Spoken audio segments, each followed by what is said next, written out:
êtes restés quand vous auriez pu fuir. Vous vous êtes enracinés quand vous auriez pu vous détacher. L'exemple qui est le vôtre aujourd'hui est l'exemple d'un peuple qui, même quand on veut l'ensevelir, est prêt à tout pour se libérer. Je sais que je dis ça, mais si certains ont l'occasion, peut-être qu'ils prendront l'avion. Mais la réalité est la suivante. Quand un peuple subit autant de persécutions, un peuple subit autant de censure sur le terrain économique, sur le terrain politique, subit autant de déstabilisation, mais que ce peuple est encore debout, c'est que ce peuple-là, le jour où il réanimera la flamme de l'espérance, ce peuple deviendra un centre de gravité pour le monde noir dans sa globalité.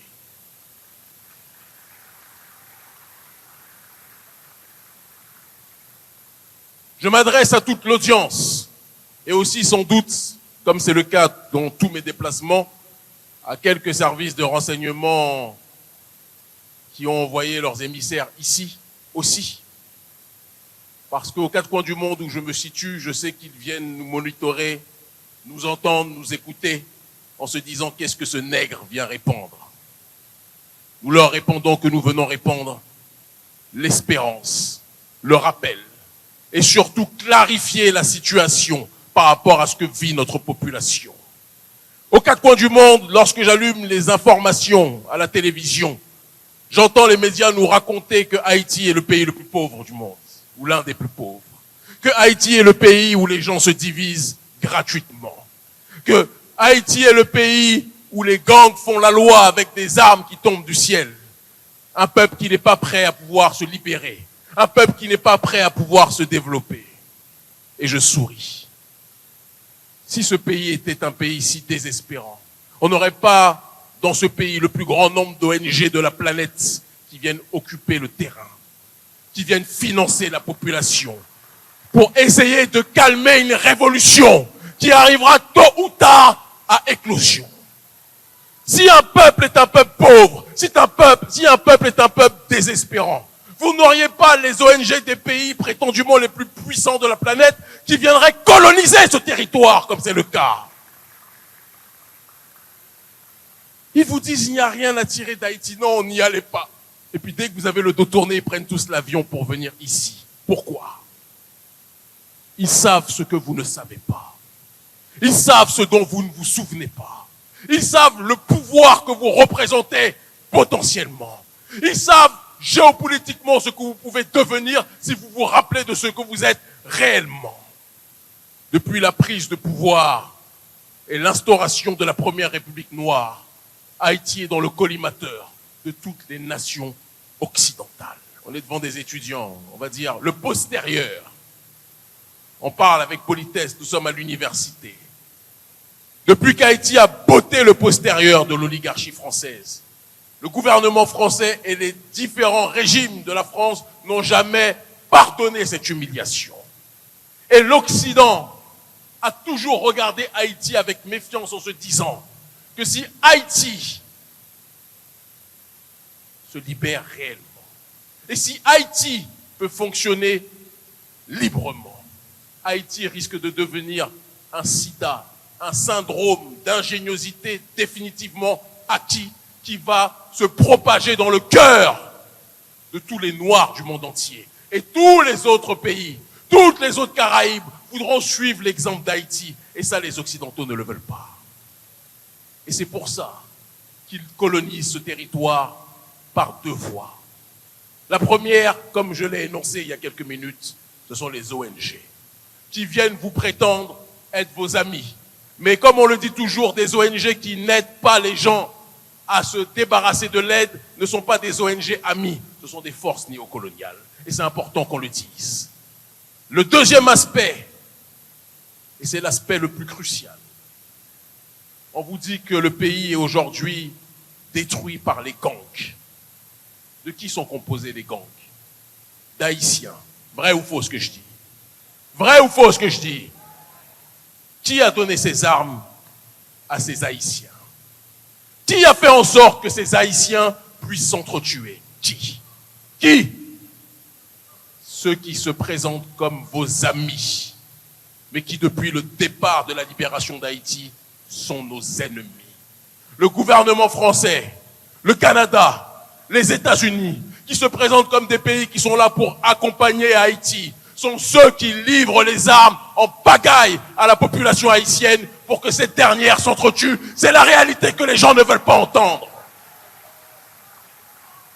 Ils vous disent, oh, regardez-moi ces nègres, ils ne sont pas capables de s'entendre, ils se tirent dessus. Ils avaient fait la même chose dans les années 70, dans les quartiers noirs aux États-Unis. Ils ont balancé la drogue, la cocaïne, la marijuana. Ils ont balancé les armes dans les ghettos pour que les ghettos s'entretuent. Et après, ils viennent dire au reste du monde, vous voyez, les Noirs ne peuvent pas s'entendre entre eux. Mais qui donne les armes? Qui brise les armes? Qui noie le peuple haïtien et qui noie le peuple noir pour qu'il ne puisse pas se relever?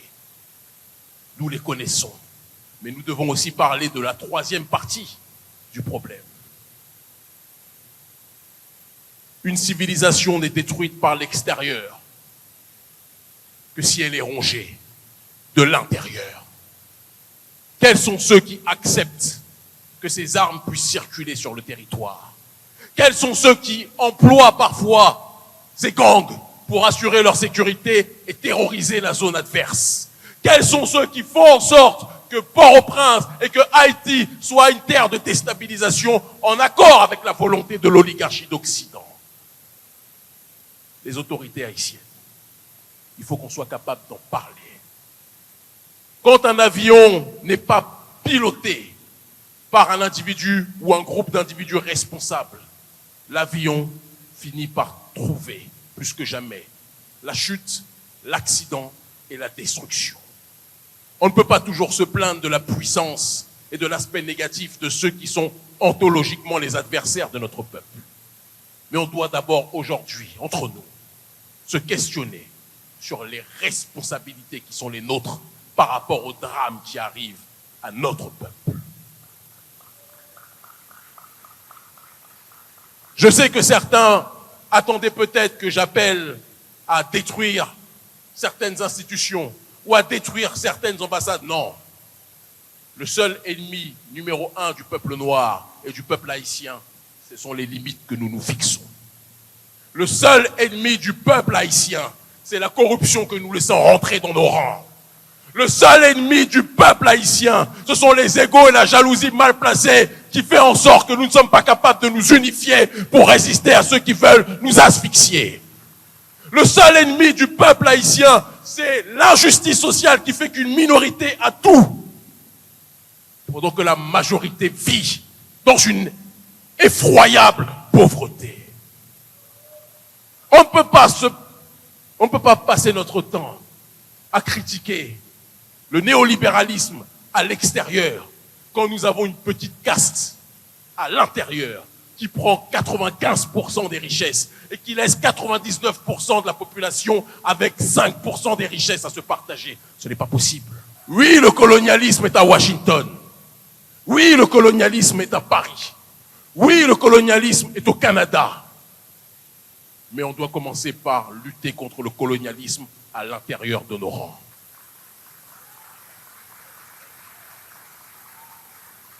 Des dirigeants qui prennent leurs ordres de l'extérieur, la soumission volontaire, la servitude volontaire, sont des gens qui sont les adversaires numéro 1 du peuple haïtien. Et si nous ne prenons pas conscience que lorsque les élites ne font pas leur travail, le peuple doit le faire lui-même, nous ne serons pas capables de faire bouger les lignes pour que notre peuple puisse plus que jamais se libérer. Je vais vous parler d'une révolution qui a été initiée de cela quelques années, 10 ans, on pourrait le dire même en réalité, en Afrique francophone, en Afrique de l'Ouest. Aujourd'hui, il est coutume pour toute personne noire dans le monde de parler des présidents de l'AES. Et je rends un hommage particulier au président auquel je suis le plus lié institutionnellement, le président du Niger, Abdourahmane Tiani. Je vous demande de l'applaudir très fortement, s'il vous plaît. Je rends hommage aussi à mon frère, le président du Burkina Faso, Ibrahim Traoré. Je rends hommage à mon frère, le président du Mali, Assimi Goïta. Mais je vais être obligé de rendre encore plus hommage à ceux qui sont responsables de l'émergence de ces dirigeants. Parce que l'erreur cyclique de notre population, c'est de croire que ce sont des hommes ou des femmes providentielles qui font la révolution. Ce n'est pas ce qui s'est passé.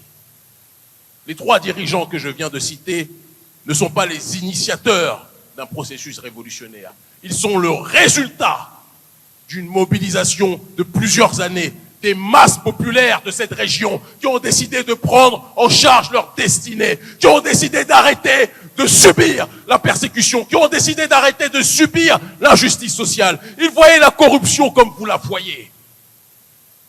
Mais à un moment donné, ils ont dit, il faut que chacun mette ses différences de côté. Il faut qu'on arrête les batailles au niveau horizontal et qu'on agisse dans le cadre du combat au niveau vertical. Unifier la base et se battre contre le sommet. Ils se sont mobilisés. Nous les avons accompagnés. Nous nous sommes au milieu d'eux, en première ligne même, mobilisés. Nous avons réussi à bousculer les régimes marionnettes de l'Occident. Le président du Mali est tombé. Le président du Burkina Faso est tombé. Le président du Niger qui mettait, quand nous venions faire des manifestations contre la puissance néocoloniale au Niger, qui mettait des drones juste au-dessus de notre résidence, qui nous surveillait, qui nous persécutait, qui nous faisait agresser par ces chiens de service. Le président du Niger a chuté parce que le peuple a décidé de croire en lui-même. Qu'est-ce qui fait la différence aujourd'hui entre le peuple au Sahel et le peuple haïtien? Le peuple haïtien est à la base de la révolution au Sahel.